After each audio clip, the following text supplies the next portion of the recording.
mana, but still going to be able to force back Kuro, make sure he doesn't get too aggressive. But burning through a lot of regen on both sides, and this is going to kind of come to a crux here sometime soon. Denny in the middle lane, S4 getting low. Oh, he's going to be able to get that last hit. S4 finishes him off, and now actually might be able to get another here as Vincere has a tether in just a second, but a double kill there for S4 as he finds Chronosphere timing here, but at the same time, with just how tanky these heroes are, with the really early mech, you were talking about, they're going to throw so many resources. Funnick is actually going to be caught out by that black hole, and they should be able to finish him off. The last enchant totem shot will finish it up. Big Daddy claims that last hit, already had the Like the traditional idea was that Lich was a decent hero against Enigma, which it really isn't. Because people thought that, I mean, Chain Frost, you can just stay out of range and always take it. Oh, top lane. It's going to be slowed down. They have the Giant Copter ultimate on top of that one. Cave Death Prophet, just a little bit of free room to farm up, and Fly was sitting there just from CS, and then all of a sudden Puck can never apply solo kill pressure, but at the same time he can't guarantee his own survival because Pandas and DKs, they always have one way or another to either close the gap on you. Jumping on Kuro, and with Pavos sitting right outside of that Chronosphere, unfortunately the creep wave is going to take up some of that rocket barrage. Won't seem to matter, maybe it will. Funnick is going to be caught out without any escape mechanism. They're going to go in for the next one. Looks like the Storm Panda. Personally, I just didn't feel like this was much of a Na'Vi draft, and maybe that's just because I'm focusing too much on the supports, and I'm not giving those supports enough credit. Yeah, as you said, like the Lich is still very strong in laning phase, but I felt like there just wasn't going to be enough opportunity for aggression here from Na'Vi. And they found Puppy on the side. They're going to try and chase him down, but meanwhile, Pavos in some trouble. Big Daddy jumping on him. Chain Frost bounce around, but they're already able to finish him off. They have the coil that's holding in these two heroes. Big Daddy was able to get rid of that Chain Frost, though. Funnick, meanwhile, has to jump himself. Whoa, into that Big Daddy, and ends up losing his life immediately as the Exorcism goes clean him up, and the rest of Na'Vi on the retreat there. They still try and force the fight after picking off that Brewmaster, and it seemed like they were so spread out, and Team Secret are different ultimates being committed for just the basic void, but again, without that Chronosphere, how can Na'Vi actually put a stop to this fight? They're just gonna let the Giant Copter up in the air. They're like, see you later, dude, we'll see you in 8 seconds. You just come back, your rack will be gone, and now as you come back down, solo black hole. Why the hell not? And there goes the two different carries to New York. I mean, it's generally assumed that in sports you need to not let your emotions get to you, but I think Secret, for example, despite the players that have swapped, you know, I'm pretty sure they're very happy with that victory, and it's not over yet. I do believe this is a best of 3, so Na'Vi can very well come back, and they have demonstrated many times that they can do so. They're a very versatile team when it comes to applying certain amounts of aggression, so I have no doubts, but overall, Secret took that game very convincingly. Alright guys, we'll stick around just a few minutes break. Hopefully Na'Vi will be able to figure out their lag issues, but just a few minutes break, we'll be back with game number 2, Team Secret versus Na'Vi.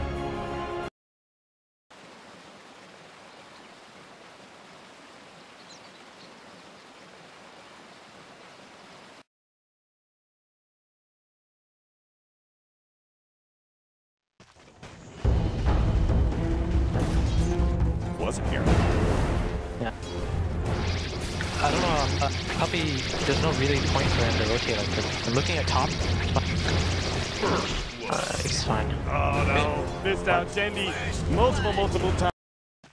Roki actually got the Puppy got the second rune, the 2-minute rune, so I don't think the rune really impacted anything. I'm looking at, he's going for Puppy. Yeah, Puppy is no longer has a scorched shirt, so he's going to be chased down here by Funnick, and this should be a kill. The last couple of hits will be able to finish him off. Funnick now trying to dodge S4, one more hit, S4, spike airbase. Oh, Funnick, he's trapped on the tree.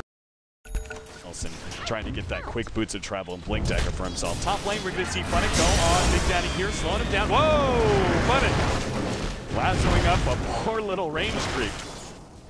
And that could have potentially been a kill there, but now that's going to be turned around on here as Avos eats his way through the tree real quickly.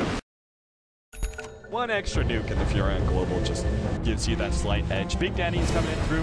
He popped a smoke. And they have Furion ulti for this one as well. They have the Furion ulti for the next gank as well, which is very kind of what Alliance do, and they're going to kill Debbie. Yeah, Debbie goes down. Dream Coil plus the Vendetta hit just completely over. Trying to get close enough. We'll be able to. Oh, the Centaur Sun actually hits him. That's actually enough room. That Puppy might be able to get out here. Gets hit by the Ice Path. FNG, no glimpse up yet. Nice flame break backwards there by Funnick. Puppy still barely left alive here. A couple more right clicks will be able to finish him off, though. And at least they get something in return. AFK farming up this top lane. And the rest of the team, S4, you can see he's setting up for a potential kill. Fennec's going to be able to reveal him, though, and he has a Firefly for 6 seconds here. Bo's still getting caught. Silence goes out. Now the Furion's ultimate comes in, and S4 bounces himself away. You call it, man, every single time that Furion. For early game, like, they need to pressure towers early game to punish it, but when you lose a fight like that and you give these heroes like Nyx, Assassin, Doom, give these heroes levels, it's really hard to come back. Yeah, Puppey will be taken out for rotation in from Denny to finish him off. Middle lane, though, almost going to be picked off as the Dream Coiled follow up by a 2-man rotation. What the hell just happened, Boba? I don't know, man. I don't know either. that has to be literally the most anticlimactic finish I've ever had. That was so depressing, actually. That was me and you both, man. Let's go cry in a corner. I'm right there with you. Hold me, Boba. Alright, guys. Well, that means that Hype Team Secret will be going to New York.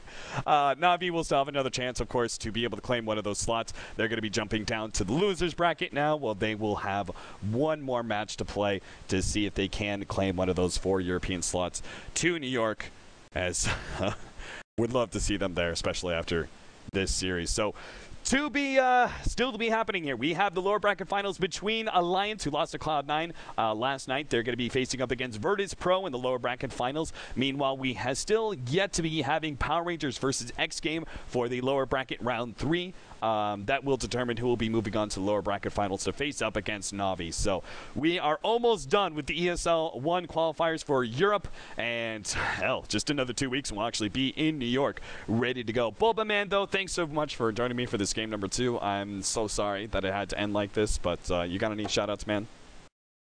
Not really. Shout out to you. Shout out to you too, Boba. Yeah. Shout out to you too. You can follow Boba at BobaDota on Twitter. You can follow me at Dota Capitalist. And thanks to you guys for tuning in. Unfortunately, it wasn't the series that we were all hoping for, this smash between the two teams, but it is what it is, guys. So thanks so much for tuning in. We will be back tomorrow. Tomorrow we actually have potentially I-League going on. Not entirely sure what's going on with that, but we also have Toby and I who are going to be casting Dota 2 Champions League, as well as some of the ESL matches probably. So we got Fnatic versus Cloud9, Empire versus Cloud9, and then on the American side, SNA versus CNB and Dream Destroyers versus SNA. So a lot of good matches for tomorrow in the Dota 2 Champions League, and possibly some ESL matches as well.